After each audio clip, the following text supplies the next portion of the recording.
jesteśmy otwarci. Na początku kilka pieśni, nie ukrywam, że będą pieśni.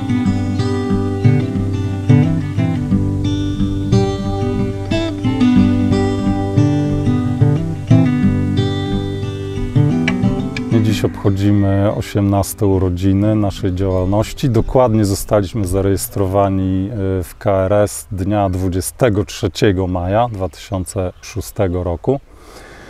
No i tak od tej pory działamy. Główna gałąź naszej działalności to jest pomoc osobom w kryzysie bezdomności, aczkolwiek też pomagamy generalnie osobom ubogim, tak, bo też wydajemy wciąż paczki żywnościowe z różnych tam programów unijnych. I tak sobie działamy. Prowadzimy 3 placówki w Białymstoku przy ulicy Grunwaldzkiej właśnie dla osób bezdomnych, czyli ogrzewalnie, noclegownie i jedyne w województwie podlaskim schronisko z usługami opiekuńczymi. I tak na stałe codziennie w naszym ośrodku przebywa, myślę, około 60 osób. No i dochodzi tak różnie 20-30, zależy od pory roku, więc tak zimą do setki dobija dziennie. I oczywiście naszą głównym celem w tej pracy to nie jest tylko zapewnienie takiej pomocy doraźnej, bo to właściwie trzyma tylko te osoby w kryzysie, ale my chcemy je wyprowadzać z tego stanu, chcemy wyprowadzać je z bezdomności. Także to jest nasz główny cel, ale bywa trudny do osiągnięcia, bo paradoksalnie niewiele osób bezdomnych, zwłaszcza długotrwale bezdomnych, chce wyjść z bezdomności, albo w ogóle może stracili wiarę, że jeszcze można, że mogą to zrobić. Więc nasze główne tak naprawdę zadanie to jest motywować te osoby do tego, żeby chciało im się chcieć, żeby zechciały zawalczyć jeszcze tak jakby o nowy etap w swoim życiu. I przez te 18 lat pracy, niedawno to liczyliśmy, około chyba 170 osób wyszło z bezdomności, ale z tej cyfry to myślę, że około 60 w takiej formie, że po prostu poszły ze schroniska z usługami opiekuńczymi wprost do domów pomocy społecznej. Więc dla nas to też jest jakieś wyjście z bezdomności, bo już nie są na ulicy, są w domu. Może nie swoim własnym, ale pośród ludzi, gdzie mają zapewnione wszystko, co trzeba.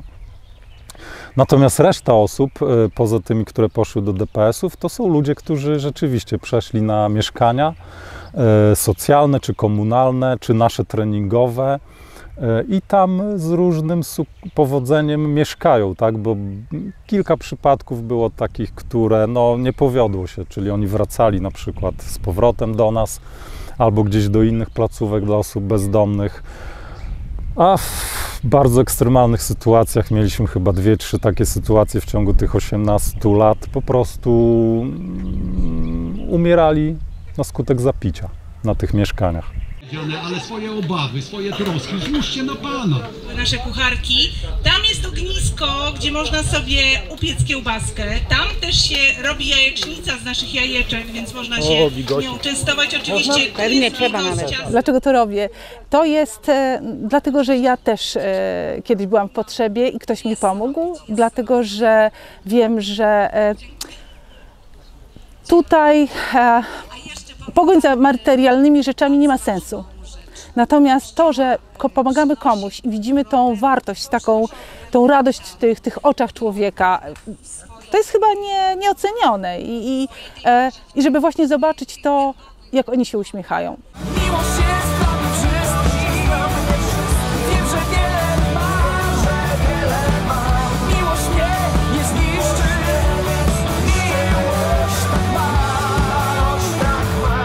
Czy miałam momenty kryzysu? Miałam. Na początku miałam dużo momentów kryzysu, dlatego że nie byłam nauczona. Ja sama się uczyłam, jak się pomaga człowiekowi. Na początku człowiek, pomagając drugiemu człowiekowi, oczekuje czegoś, w zamian może nawet podświadomie. Natomiast kiedy dorosłam do tego, że trzeba za każdym razem dać białą kartkę, że to, co daje, ono nie wróci i ma prawo nie wrócić. I jeżeli ja to robię to też dla siebie i i zostawiam tego człowieka z tym, co mu dałam, to się czuję wtedy bezpieczna i przestaję mieć jakby takie wypalenia zawodowe. No to są tysiące osób, myślę, w ciągu tych lat, bo na początku na przykład przez wiele lat około 3,5 tysiąca osobom wydawaliśmy paczki żywnościowe. Tak, później skończyły się źródła finansowania, więc musieliśmy to obciąć. Teraz myślę około, jejku, nie pamiętam, około 400 chyba osobom wydajemy, więc to jest spadek, nie? Ale no to przewijają się, mnóstwo osób się przewija, bo przychodzą do naszego ośrodka po różne rodzaje formy pomocy, na przykład choćby po jakieś porady do naszych pracowni socjalnych, które mamy świetne zresztą. Więc dziennie to potrafi być 20 osób, 30 osób, które zupełnie nie korzystają z placówek dla osób bezdomnych, ale po prostu przychodzą po jakieś tam wsparcie, porady, jak zdobyć, nie wiem, jakiś zasiłek, jak złożyć papiery na emeryturę, jakieś prawne porady, jak sobie poradzić z komornikiem i tak dalej, i tak dalej, i tak dalej. To pamiętajcie, że to, co robicie, to ma znaczenie. W tym momencie to, czego potrzebujemy, to jest żywność i chemia. Nie mamy w ośrodku teraz zupełnie na żywność, na to, żeby wyżywić te osoby, które są u nas w kryzysie bezdomności, i nie mamy też na chemię, czyli na materiały higieniczne, na rzeczy do sprzątania. Tego potrzebujemy jakby na już, na teraz, a to, co jeszcze nas czeka, wyzwanie, to jest opłacenie budynku. Nadal przez te kolejne 8 miesięcy nie mamy na cały czynsz, żeby opłacić budynek. Prawdopodobnie będzie nam brakowało około 10 tysięcy miesięcznie. To jest potężna kwota, której potrzebujemy.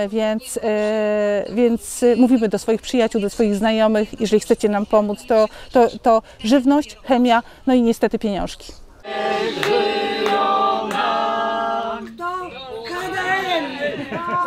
Dziękujemy bardzo. Czego nam życzyć na 18 urodziny? Przede wszystkim właśnie zgody. Zgody wewnętrznej, zgody w organizacji i takiej, która teraz jest, czyli takiej pełnej entuzjazmu i miłości do drugiego człowieka. Tej jednak pogoni mimo wszystko za marzeniami i spełnienia tych marzeń. My jesteśmy podłączeni tam w górze, więc powiem tak, bardzo trudno nas zniechęcić. I na razie to się nie zdarzyło w takim stopniu, żebyśmy z czegokolwiek chcieli zrezygnować, rzucić to, zostawić. Nie.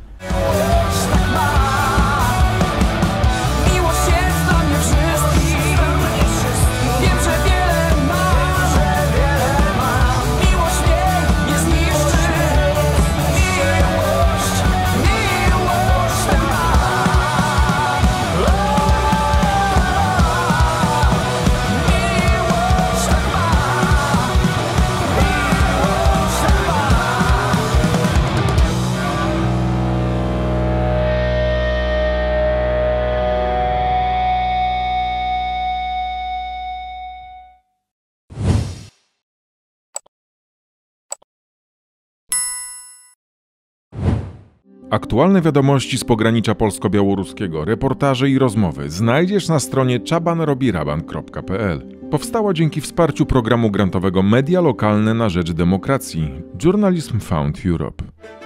Jeżeli cenisz to, co robię, dołącz do grona moich patronów na patronite.pl/czabanrobiraban. Ten kanał możesz wspierać na portalach subpi.pl i Buy Coffee. Szczegóły w opisie filmu.